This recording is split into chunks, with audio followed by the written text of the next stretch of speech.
So everybody's on this SJW kick, huh? It's all about Islam extremists and feminists and the non-binary people. Meanwhile, there's a group of pedophiles out there in social media, and nobody wants to tackle this issue. So, honestly, with the Islam thing, I know there was just a bombing over... Where was it? It was over in England. Terrorist attack happened at a concert. But I don't know that making YouTube videos is going to stop the escalation of issues in the Middle East. Issues between the Western civilization and Middle East have been going on for a long time, pretty much since the First World War. And conflict in the Middle East has been going on since forever. Forever. As long as it's been there. Like, I know that Israel people and the Islamic people have been fighting since the Crusades. I don't think Trump is the answer to peace in the Middle East, and I don't think YouTube videos are either. So, the pedophilia ring in social media is essentially something that could be stopped. So then it's just the mentality is the world's a hell and who cares what happens in it.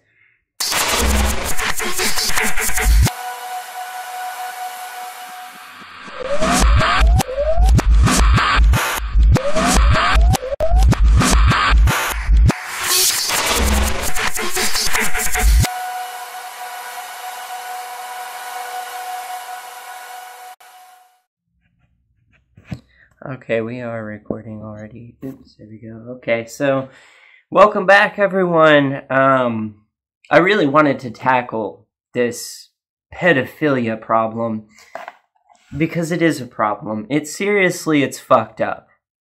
It's fucked up that there's pedophiles here on YouTube that are getting thousands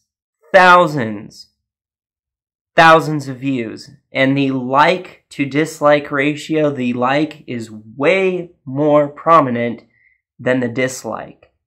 If you don't see that as a problem, I question your moral eye view. We are talking about the degradation of children. That's fucked up. I had a fucked up enough childhood. I would hate that to happen to anyone else. I'm not going to go into my childhood. It's not about me. I feel that the message that I'm conveying here is bigger than me as well. This isn't about how many views I can get. This isn't about how much money I can make. I will monetize a video, but I promise you, the views on my channel, I don't get paid. I don't get paid. It's not even worth making a check out for any of the amount of money I've seen on AdSense. It's like $2. I don't care enough to do anything about that. Now, anyway, Cartograph, Omnipolitics 16, there's another woman, Blaire brought that up, and I thank you, Blaire, for making a video. I really do. I really, really appreciate that. And I know some people out there are trying to bring it to TJ's attention, and he blew it off. That's his prerogative. But I'm not going to stop. Because I really do, this is important. There are many cases in where child molesters, child abusers have ended up killing their victims. There is a substantial amount of a substantial amount of damage. A lot of these children end up in hospitals.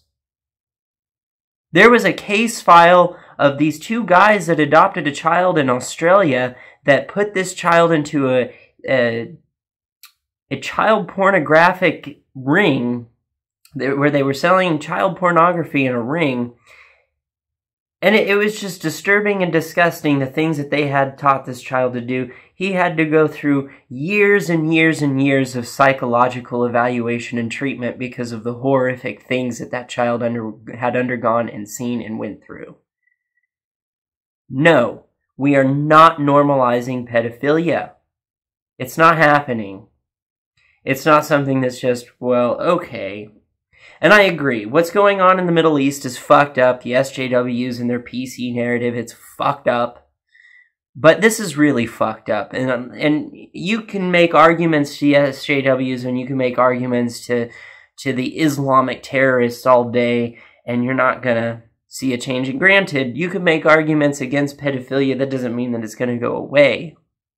What I'm wanting to go away is the push to normalize it. The ability to put it on YouTube so comfortably is not okay to me. The fact that people are... Listen, an individual is smart. Individuals in a crowd are not. It goes to that tribalism thing. It's kind of like a monkey see, monkey do. If you see a bunch of people in a confusing debate all stand up and go, yeah, that's a great idea, many people will fall in line even though they might have an inkling in the back of their mind, wait a minute, this doesn't quite sound right. And you should listen to that intuition on this, because when it comes to pedophilia, it's no joke.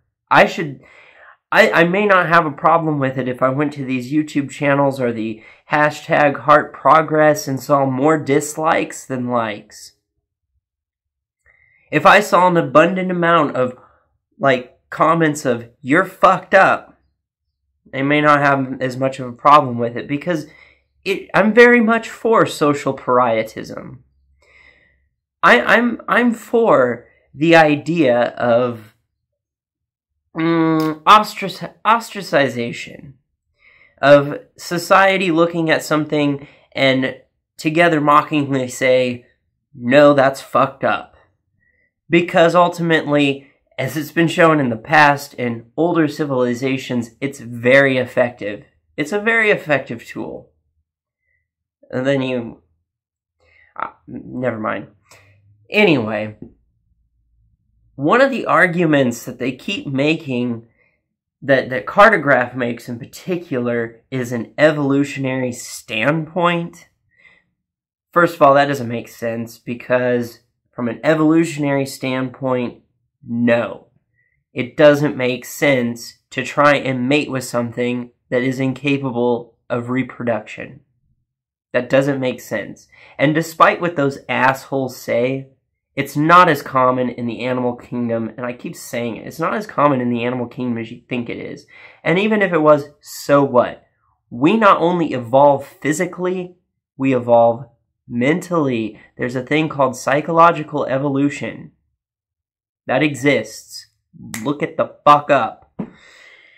Anyway, they keep comparing homosexuality, bisexuality, and the social pariah that was surrounded by that to pedophilia. Well, and people have already pointed out about a dozen times the difference between two consenting adults having sex with each other versus the obscene amount of damage that's caused to a child through child sexualization. And I found a really interesting psychological article on comparing the psychological difference between homosexuals and pedophiles. And come to find out, they actually classify pedophilia into multiple categories.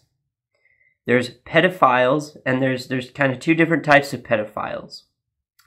There's those that are actually attracted to prepubescent kids, and this is due to an underdevelopment in their mind where they cannot have a sexual relationship with an adult.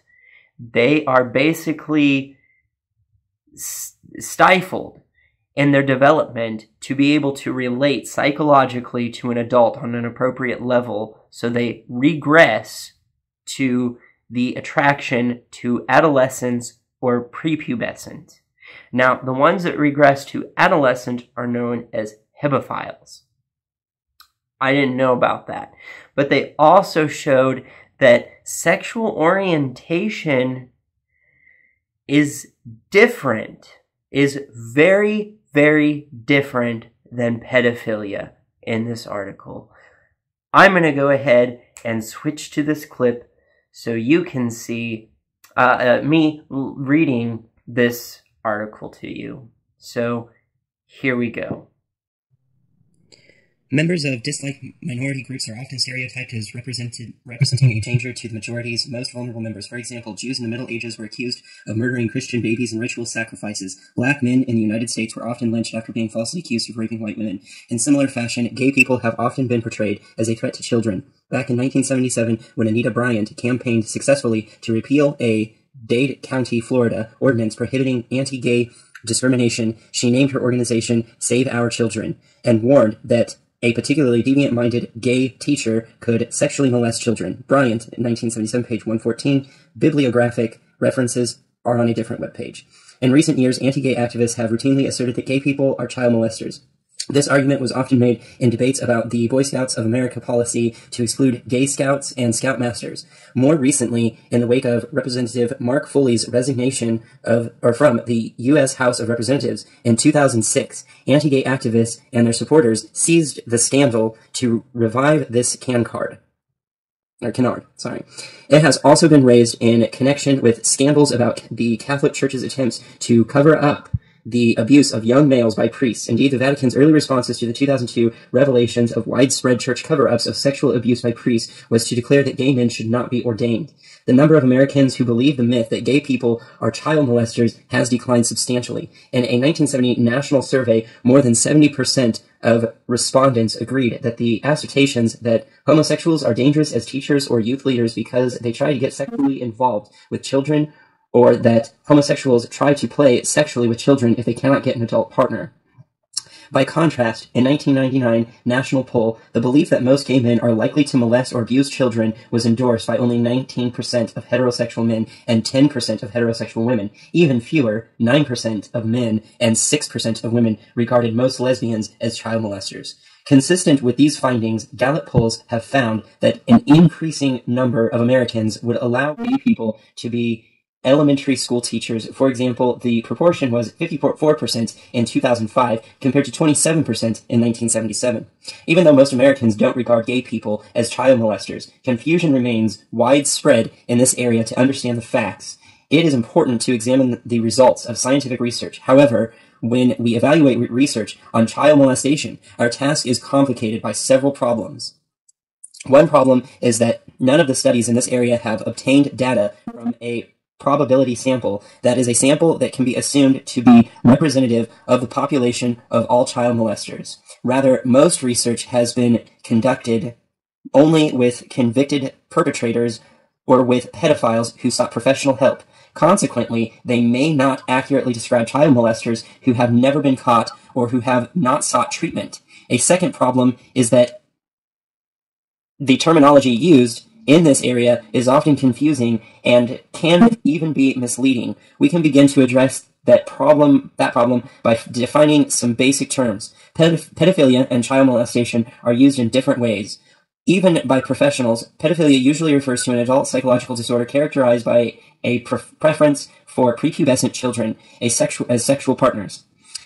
This preference may or may not be acted upon. The term hebephilia is sometimes used to describe adult sexual attractions to adolescents or children who have reached puberty, whereas pedophilia and hebephilia refer to psychological propensities. Child molestation and child sexual abuse are used to describe actual sexual contact between an adult and someone who has not reached the legal age of consent. In this context, the latter individual is referred to as a child, even though he or she may be a teenager.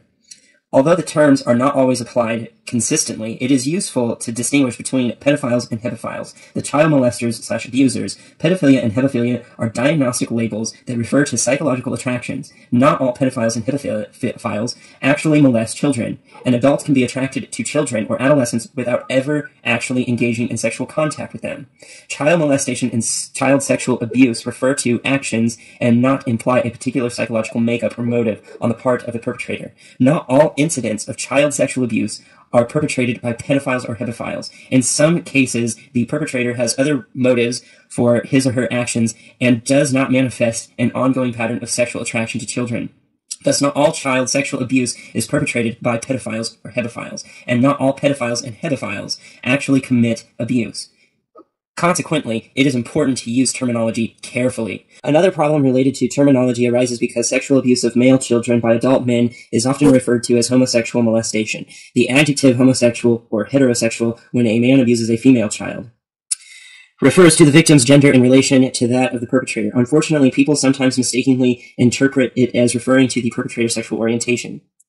As an expert panel of researchers convened by the National Academy of Science noted in a 1993 report, the distinction between homosexual and heterosexual child molesters relies on the premise that male molesters of male victims are homosexual in orientation. Most molesters of boys do not report sexual interest in adult men. However, National Research Council 1993, page 143, citation omitted.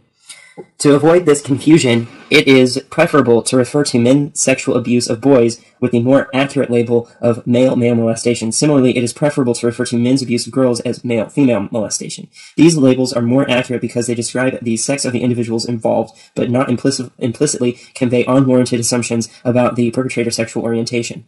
The distinction between the victim's gender and a perpetrator's sexual orientation is important because many child molesters don't really have an adult sexual orientation. Okay, let me reread that.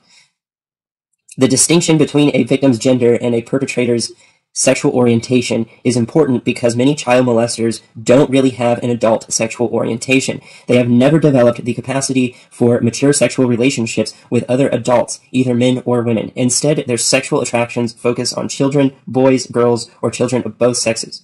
Over the years, this fact has been incorporated into various systems for categorizing child molesters. For example, Franklin Hoare and R.G. 1986 proposed that perpetrators' sexual attractions should be conceptualized as ranging along a continuum, from exclusive interest in children at one extreme to exclusive interest in adult partners at the other end. Typologies of offenders have often included a distinction between those with an enduring primary preference for children as sexual partners and those who have established age-appropriate relationships, but become sexually involved with children under unusual circumstances of extreme stress.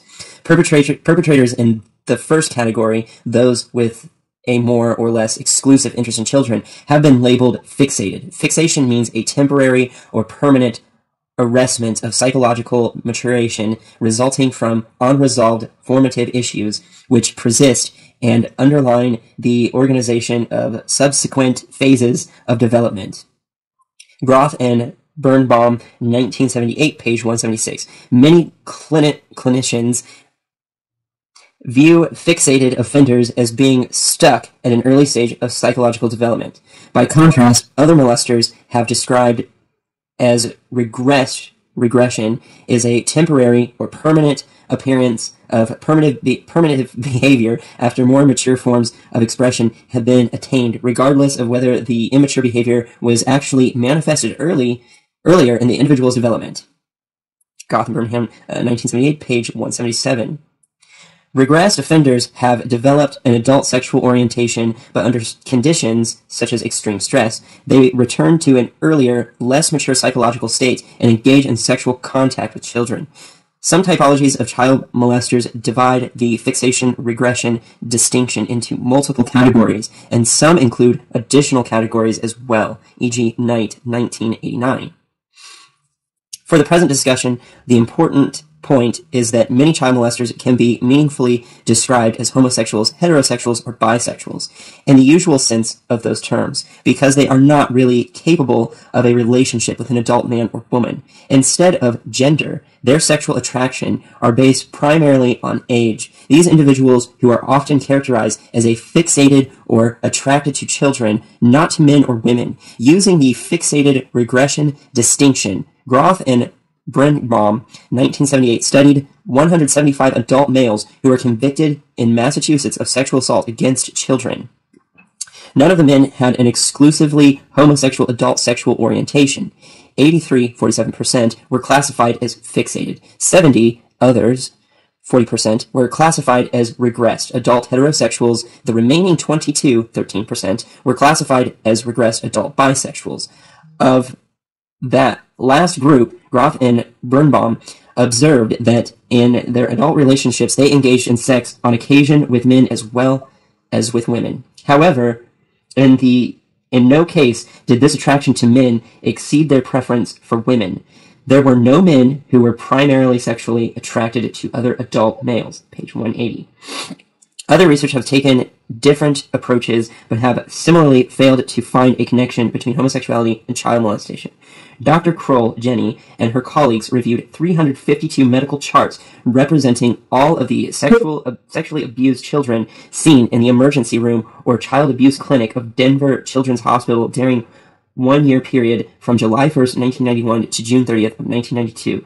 The molester was gay or lesbian adult in fewer than 1% of cases in which an adult molester could be identified. Only 2 of the 269 cases. Jenny et al., 1994. In yet another approach to studying adult sexual attraction to children, some Canadian researchers observed how homosexual and heterosexual adult men responded to slides of males and females of various ages. Child, prepubescent, and mature adult. All of the research subjects were first screened to ensure that they had preferred physically mature sexual partners. In some of the slides shown to these subjects, the model was clothed. In others, he or she was nude. The slides were accompanied by audio recordings. The recordings paired with the nude models described an imaginary sexual interaction between the model and the subject. The recordings paired with the pictures of clothed models described the model engaging in neutral activities. Example, swimming. To measure sexual arousal, changes in the subject's penis volume were monitored while they watched the slides and listened to the audio tapes. The researchers found that homosexual males responded no more to male children than heterosexual males responded to female children. For Freud, et al., 1989.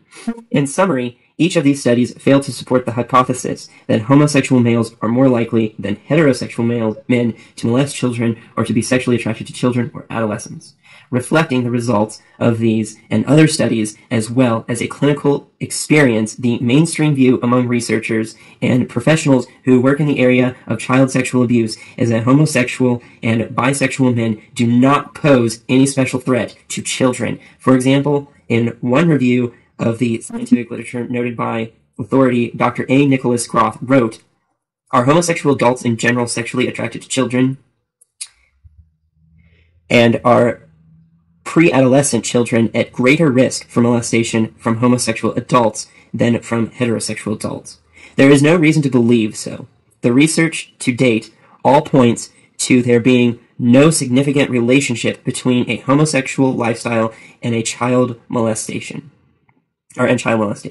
There appears to be practically no reportage of sexual molestation of girls by lesbian adults, and the adult male who sexually molests young boys is not likely to be homosexual."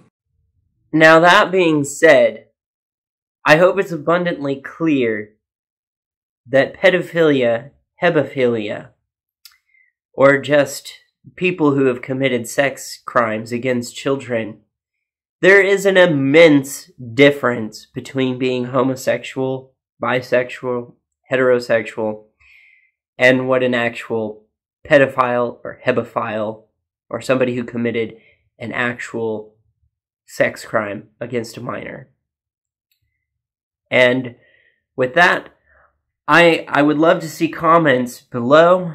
And again, I want to open this up for debate. I don't know about the ethics surrounding this. Like, yes, I'm for free speech and all of that, but we're talking about somebody who's pushing an agenda that is ultimately really harmful to a child's psychological well-being, not only just their psychological well-being, but their physical well-being. I'm not for that in any way, shape, or form. I don't even condone the abuse of animals. My philosophy is, don't kill it unless you plan on eating it. I mean, that's my standpoint on that. I'm not a fan of... I love animals, and I like taking care of them. They're essentially so much weaker and more delicate than us. Like, we could easily overpower them, and there's many people that do. And this is the same instance. You're talking about somebody dominating, just absolutely dominating something weaker than themselves. And that's not something I find funny. It's not something I find intriguing. It's not something I think that is up for debate. The world is sick, sad, and cruel, to be sure, and it is a hell. I dress my tears in costumes, and for what it's worth, I have come to rule the dark for light. And I am not opposed to going to a legal establishment and pointing out omnipolitics and cartograph and hashtag heart progress. I'm not sure there's so much I can do about the virtuous pedophiles. And in all honesty, out of the lot of them, those are probably the ones that, if they are actually doing what they say they're doing, that they're trying to deal with their pedophilia in a healthy manner and not act upon it and not engage in child pornography and things like that, and dealing with it in a healthy way of understanding that they are an endangerment to others, and try to remove that from the equation, that would be a healthy thing to do if you have that kind of mental problem. But cartograph, omnipolitics, 16, LGBTP, P for pedophile, not pansexual, and the others out there. Did I say hashtag heart progress? I think it did. I'm not above going to legal avenues to point them out to cybergrams divisions of whatever area they're in and saying, this is taking place on social media, and I'm really uncomfortable about it. And you know what will happen? The people running those will get put on a watch list. I'm not above that. I will do it. I'm very serious. This needs to stop. It's not acceptable.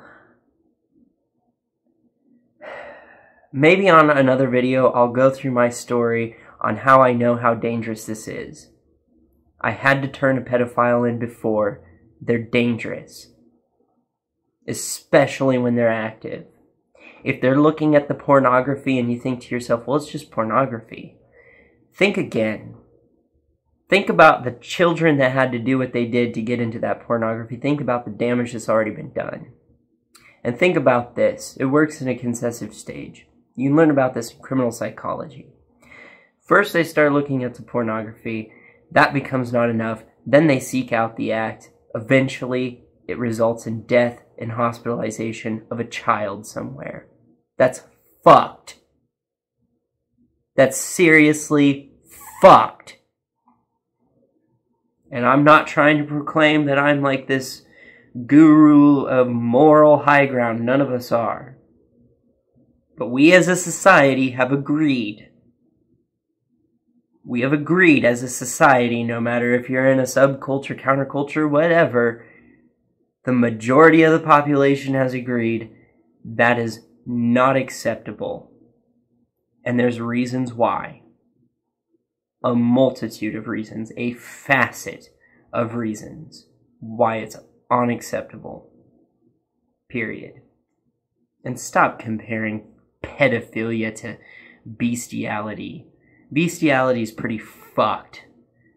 But I don't think the reason why states have it not illegal, it's not so much that they have it not illegal, it's more so they don't see a reason to make a law to it, because you shouldn't have to tell someone, don't fuck an animal.